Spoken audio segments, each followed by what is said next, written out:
ఇక ఏపీలో చలి తీవ్రత రోజు రోజుకు పెరుగుతుంది. అల్లూరి జిల్లా జి మాడుగులలో అత్యల్పంగా 10 డిగ్రీలు, అరకులో 11, పాలడేరులో 12 డిగ్రీల ఉష్ణోగ్రత నమోదైంది.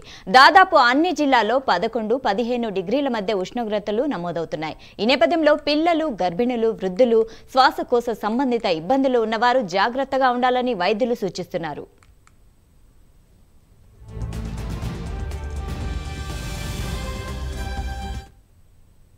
ఇక ఇదే విషయంపై మరింత సమాచారం అందించడానికి మా ప్రతినిధి చంద్రశేఖర్ ఫోన్లో అందుబాటులో ఉన్నారు. చంద్రశేఖర్, చెప్పండి.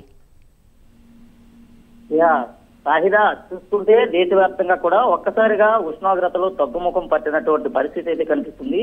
ఏపీలో మరింత తగ్గుముఖం పట్టి ప్రస్తుతం అయితే చలి తీవ్రత పెరిగినటువంటి దృశ్యాలు కూడా చాలా చోట్ల అయితే నమోదవుతున్నాయి. ముఖ్యంగా చూసుకుంటే అల్లూరు జిల్లాకు సంబంధించినటువంటి ప్రాంతాల్లో ముఖ్యంగా ఏదైతే అరకు, పాడేరు, మాడుగుల, జీ మాడుగుల ఈ ప్రాంతాల్లో ఒక్కసారిగా కూడా చలి తీవ్రత, చలి పంజా కూడా విసిరినటువంటి పరిస్థితి అయితే ఉంది. ప్రజలంతా కూడా ఉదయం 9:30, 10 గంటల ప్రాంతంలో కూడా బయటికి రాలేనటువంటి పరిస్థితి అయితే కనిపిస్తుంది. కొన్ని ప్రాంతాల్లో చూసుకుంటే ఎముకలు కొరికేటటువంటి చలి కూడా వస్తున్నటువంటి పరిస్థితి అయితే ఉంది. ముఖ్యంగా చూసుకుంటే లంబసింగి ప్రాంతంలో ఒక్కసారిగా కూడా ఉష్ణోగ్రతలన్నీ కూడా తగ్గిపోయినటువంటి పరిస్థితి కనిపిస్తుంది. ఆ ప్రాంతంలో ఉండేటటువంటి ప్రజలంతా కూడా చలిమంట కాచుకోవడానికి అయితే బయటకు వస్తున్నారు. ముఖ్యంగా ఉదయం 9:30, 10 గంటల ప్రాంతం వరకు కూడా సూర్యుడి జాడ ఎక్కడ కూడా కనిపించలేనటువంటి దృశ్యాలు అయితే నమోదవుతున్నాయి. దీని ప్రభావంతో ముఖ్యంగా వృద్ధులు, పిల్లలు కూడా రోగాల బారిన పడేటటువంటి పరిస్థితి కనిపిస్తుంది. ఒకవైపు చూసుకుంటే చలి పంజాతో పాటు మరోవైపు ఏదైతే కాలుష్య తీవ్రత కూడా మరింత పెరిగినటువంటి నేపథ్యంలో ఒక్కసారిగా కూడా ఈ ఉష్ణోగ్రతలు లోపించడంతో కొంతమందికి అయితే విష జ్వరాలు కూడా వ్యాపిస్తున్నటువంటి పరిస్థితి కనిపిస్తుంది. పిల్లల్లో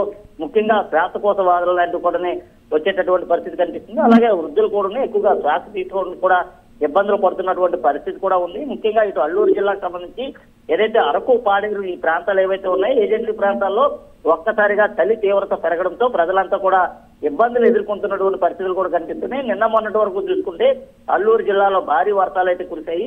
దాని ప్రభావంతో ఒక్కసారిగా కూడా ఉష్ణోగ్రతల్లో అలాగే మార్పు రావడంతో ఒక్కసారిగా అక్కడ చలి పంజా కూడా పూర్తిగా విసిరినటువంటి పరిస్థితి కనిపిస్తుంది. ఈ నేపథ్యంలోనే అరకు జిల్లాకు చూసుకుంటే పర్యాటకుల ట్రాఫిక్ కూడా పెరిగినటువంటి పరిస్థితి కనిపిస్తుంది. ఏదైతే ఆంధ్ర ఊటీగా పేరుగాంచినటువంటి అరకు, పాడేరు ప్రాంతాలకి చింతపల్లి, లంబసింగి ప్రాంతాలకు కూడా ఒక్కసారిగా పర్యాటకులు కూడా పెరుగుతున్నారు. అక్కడ వచ్చేటటువంటి ఏదైతే మంచు ప్రభావం ఏదైతే ఉందో మంచు ప్రభావం కారణంగా అక్కడ ఉన్నటువంటి మంచుని చూసేందుకు కూడా హిమపాతాలని చూసేందుకు ప్రజలంతా కూడా క్యూ కడుతున్న పరిస్థితి కనిపిస్తుంది. అలాగే కొన్ని ప్రాంతాల్లో చూసుకుంటే చలి ప్రభావంతో ప్రజలు 11 గంటల వరకు కూడా బయటకు రాలేనటువంటి పరిస్థితి ఉంది. మరికొన్ని ప్రాంతాల్లో చూసుకుంటే చలి మంటలకే ప్రజలంతా కూడా పరిమితం అయిపోయి ఇళ్లలోనే పరిమితం అయిపోయి మధ్యాహ్నం తర్వాత వేళల్లో బయటకు వస్తున్నటువంటి దృశ్యాలు కూడా ఎక్కడికక్కడ వస్తున్నటువంటి పరిస్థితులు అయితే ఉన్నాయి.